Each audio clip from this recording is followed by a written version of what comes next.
without further ado, let me bring Erum on. Hey, Erum, Hi, Saima. welcome to Heart with Saima. It's my honor and pleasure and privilege to have you here on my show. How are you? Good, good. Thank you so much for inviting me and having me on your show. And thanks for a wonderful introduction. I You're really most appreciate welcome. how you outlined people who are struggling with some mental challenges, and you're bringing this important topic to public awareness, which is really a good thing and a positive contribution to our community. Absolutely. Because mental illness is something which is not visible to the naked eye. It is considered, it used to be considered such a stigma and taboo because nobody would understand that, that this is serious, mind, body, soul. Everything has to be in sync and everything has to be aligned, whether it's our physical well-being, it's our mental well-being, it's our emotional well-being. They all go hand in hand, and Yeah. that's how the creator has made us, because if anything falls out of alignment, then basically our whole well-being is out of place at that point.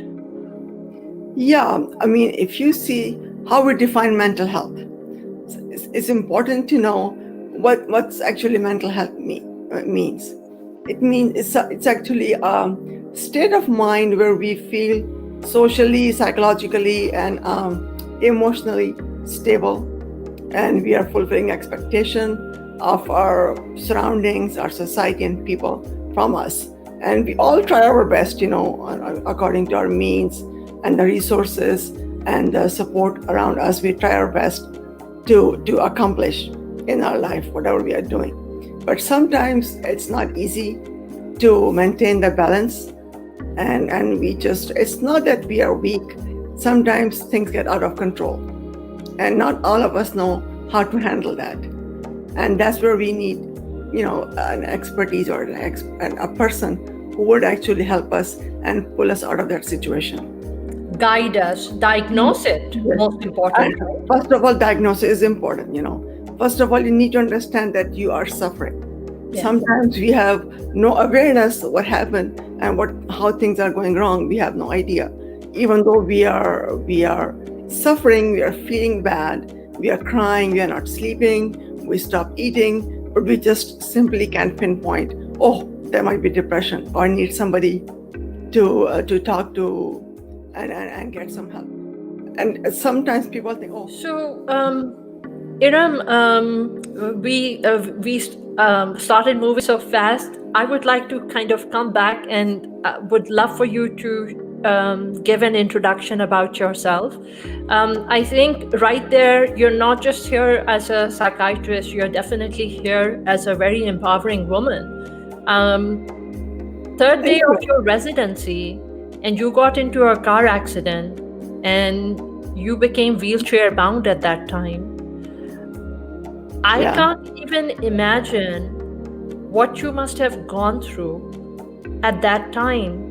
And then to show the resilience that you showed, and you're right here, you are empowering other people. You are part of this organization where you're part of this helpline, where people can call into just to speak to someone if you're going through anxiety, depression, or you're suicidal, or any other mental indeficiency or emotions you might be feeling.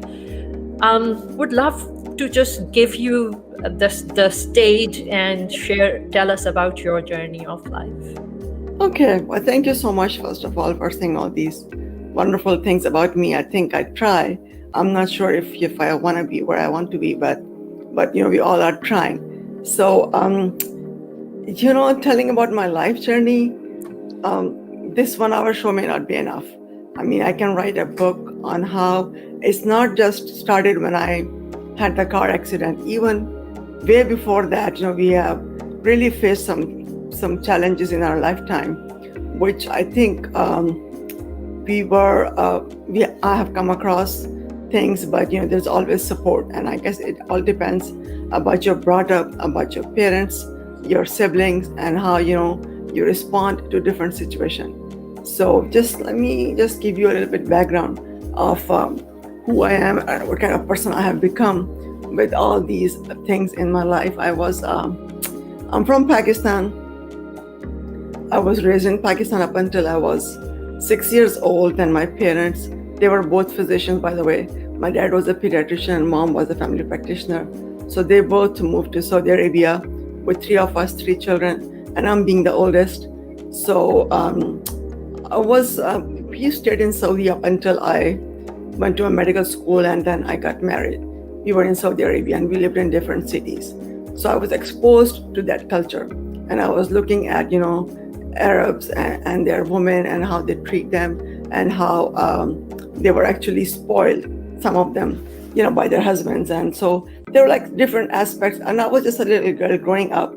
Sometimes there was no HIPAA policy or patient confidentiality back then. So I went to the clinic with my parents many times, and I see that they come and they're crying, they're in pain, and they're telling their stories to my parents. But by the time they left the office, they were all smiling and happy and relaxed, as if they have accomplished something.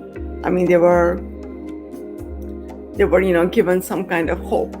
So, and I was thinking, oh my God, just listening and talking could have such a power in influencing people's life. So going to medical school was not my thing. And then at age 14, my mom died of breast cancer. She was diagnosed when I was 12 years old, and she was treated in Guy's Hospital in England.